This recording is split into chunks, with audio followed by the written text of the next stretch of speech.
Hello and welcome to Caring, France 24's humanitarian programme. This week, a look at Christians in Pakistan.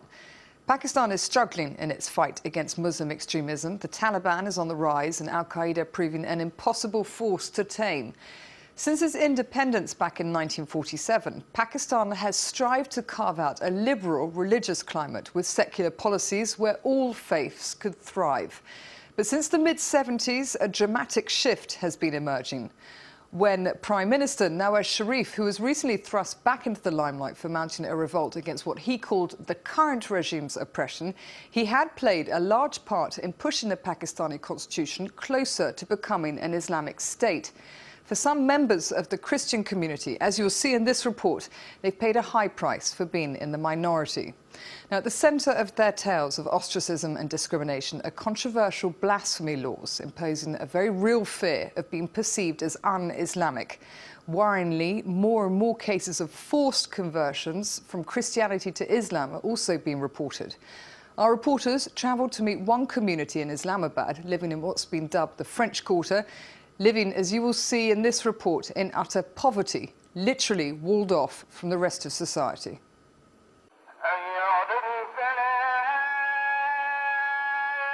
Islamabad, in Urdu, the city of Islam.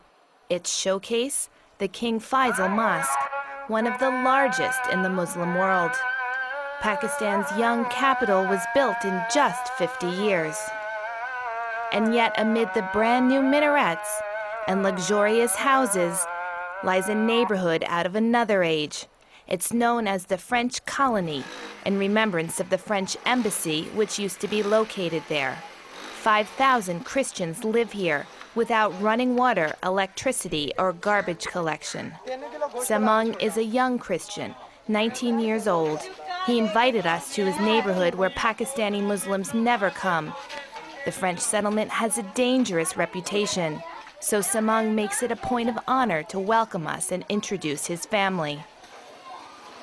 This is my grandfather, and this is my grandmother. Okay. This is my auntie. Among the Christians who work, they often have poorly paid domestic jobs. This is the case in Samang's family. His mother Mira works for a wealthy Muslim couple. Muslims do not like us. They don't like me touching their things. I'm a maid in a Muslim household. I wash the floor, I do the laundry. They don't want me doing the cooking or touching their food because I'm a Christian. The mistrust between the two communities is symbolized by the wall that surrounds the settlement. It was built 6 months ago. Here, it is topped with shards of broken glass. On the other side, the wall is too high to climb over, so now Samang must make a long detour to return home. When I saw that workers were beginning to build, we went to see them to ask them to stop. But they didn't listen, and we couldn't do anything about it. Officially, the wall is there to protect the Christians from a dangerous drop into a polluted stream. Last year, 2 children fell in, and they died. But there is something else they want to protect here, the residents of the wealthy neighborhood. This man does not know he was being filmed. Can live in the center of Islamabad. But they are not good people here. They are not good people? They are ignorance. You know, ignore. Yes. Ignore, and then is a mafia, you know, drug mafia, drug. They are all drug users. All of them? All of them drug user and also drug supplier. Supplier? Yes, sir. As you know, that's underworld. He invites us to approach the wall, a wall that, according to him, no one wants to tear down. Oh, yes. And who built it? Some owners. They are living here in this side and then this side.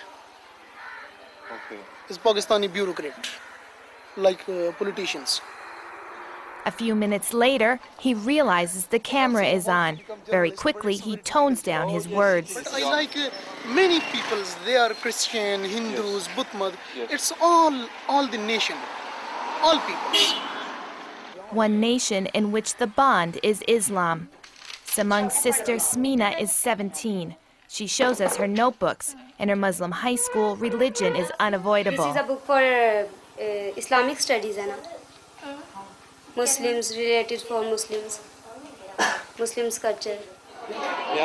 There are Christian schools in Pakistan, but they are very expensive. Too expensive for the residents of the Christian settlement.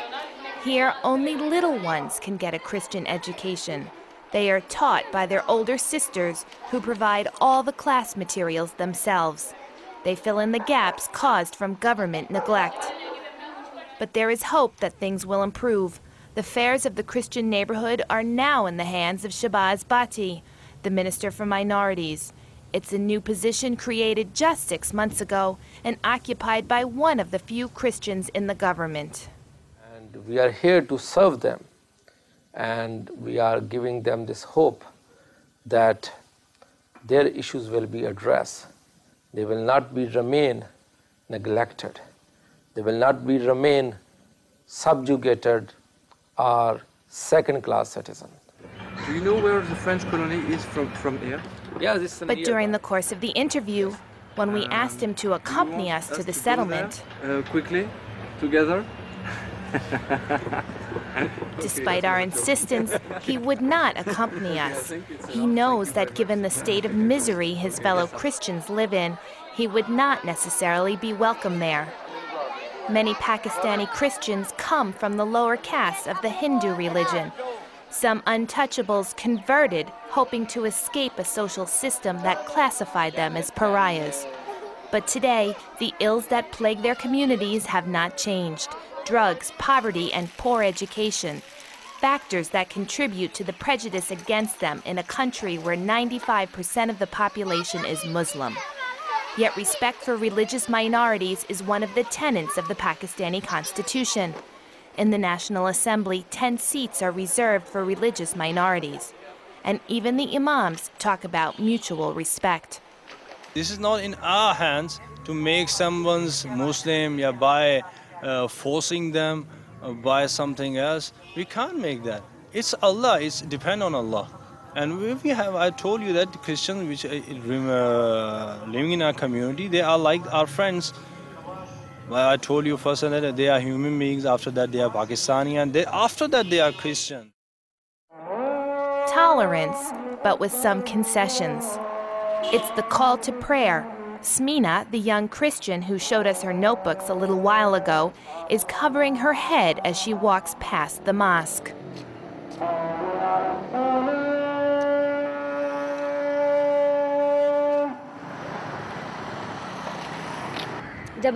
When it's the call to prayer, that means they will invoke the name of God. It's for that reason that I cover my head. I am not giving in to pressure, but since they are praying to God, it's a mark of respect.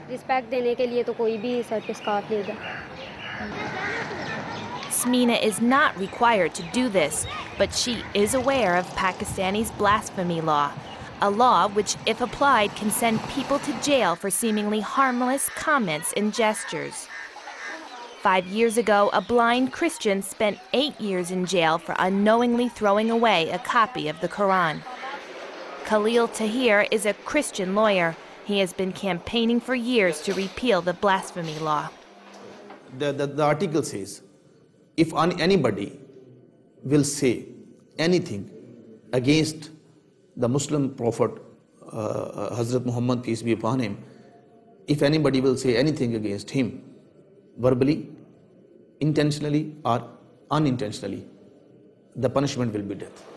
Most times, the death penalty is turned into a prison sentence, but the charges are sometimes based on very weak evidence. I will say, no Christian will say anything against the prophet of anyone. But it's just like in Pakistan, it's very easy to buy the witness in some rupees.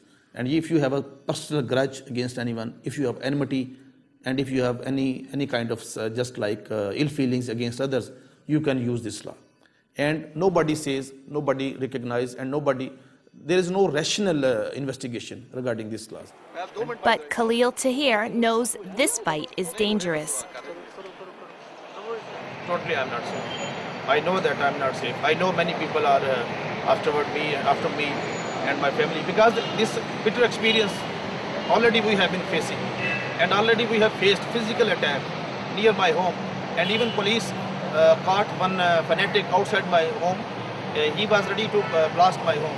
After that, he is not in the jail now. I do not know where is that person, what happened to that person. The Christian community makes up just 2% of Pakistan's population.